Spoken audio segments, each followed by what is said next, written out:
আসসালামু আলাইকুম রহমতুল্লাহি ওয়া বারাকাতুহু। প্রিয় মুসলিম ভাই ও বোনেরা এবং সকল ধর্মাবলম্বী ভাই ও বোনদেরকে বলতেছি, আজকে আমার টপিকসটা হচ্ছে জার্নিকালীন বা ভ্রমণকালে কিছু পরামর্শ। আমরা অনেক সময় ভ্রমণ করতে গিয়ে হয়তো আমাদের অনেক ছেলে মেয়ে থাকে, ছোট ছোট ছেলে মেয়েরা থাকে। তো এই ছেলে মেয়েরা অনেক সময় দেখা যায় যে আমাদের কাছ থেকে অনেক দূরে চলে যায়, কিংবা কোনো কারণে মিসিং হয়ে যায়, কিংবা হারায় যায়। এরকম হয়, আমরা দেখি, প্রতিনিয়ত দেখি কোনো না কোনো ফেসবুকে, ইউটিউবে এরকম কিছু বিষয় আমরা সবসময় আমাদের চোখে পড়ে, বা এরকম বিষয়গুলো আমরা জানি। তো আজকে যে বিষয়টা সেটা হচ্ছে অত্যন্ত গুরুত্বপূর্ণ, আপনারা একটু মনোযোগ দিয়ে শুনবেন। সেটা হলো, আমরা বাচ্চাদেরকে অবশ্যই আমাদের যে পার্সোনাল ফোন নাম্বারটা রয়েছে, এই নাম্বারটা আমাদের তাদেরকে মুখস্থ করাই। 1 2 নম্বরে, আমরা যখন যে বিষয়ে জার্নি করব বা জার্নিকালীন বিষয়ে তাদেরকে কিছু জ্ঞান দিব।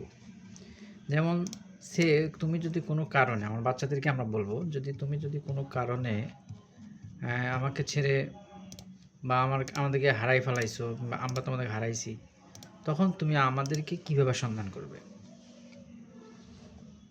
এই বিষয়টা তাদেরকে জানাতে হবে, যে এরকম যে পথে ঘাটে কে কী প্রকৃতির, কে কোন ব্যবসায় নিয়ে যেত, কে ভালো কে খারাপ, এটা আসলে সিলেক্টেড করা অনেক কষ্টসাধ্য।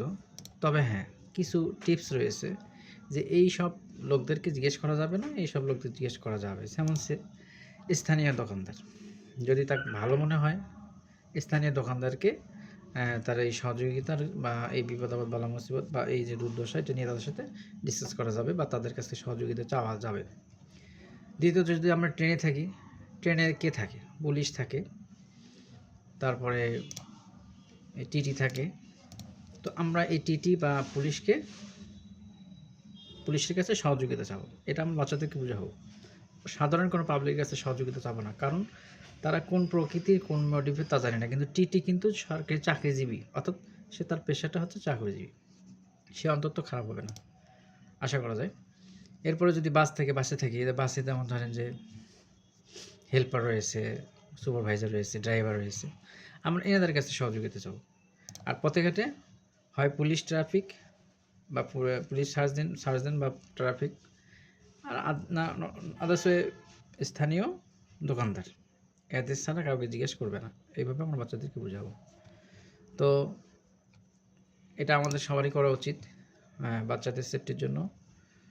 তো আবার বিশেষ করে আমরা যেখানে বসবাস করি সেই ডিস্ট্রিক্টের নাম, জেলা, তারপর হচ্ছে থানার নাম, স্থানীয় যেটা নাম রয়েছে, গ্রামের নাম, তো এগুলো তাদেরকে আমরা অবহিত করব এবং তাদের জ্ঞান দিব। তো আমরা তো সবাই টুকিটাকি ভ্রমণ করি, তো এই সব জ্ঞানগুলো আমাদের নিজের বাচ্চাদের, ছেলেমেয়েদেরকে সেফটির জন্য এটা আমাদের করা আবশ্যক। তো আমরা পাশাপাশি ইসলামিক বা যে ধর্মাবলম্বী রয়েছেন, তাদের প্রত্যেকটা ধর্মের মধ্যেই ন্যায় নীতি আদর্শ রয়েছে। আমরা ন্যায় নীতি আদর্শ নিয়ে সবাইকে, সব বাচ্চাদেরকে টিপস দেব।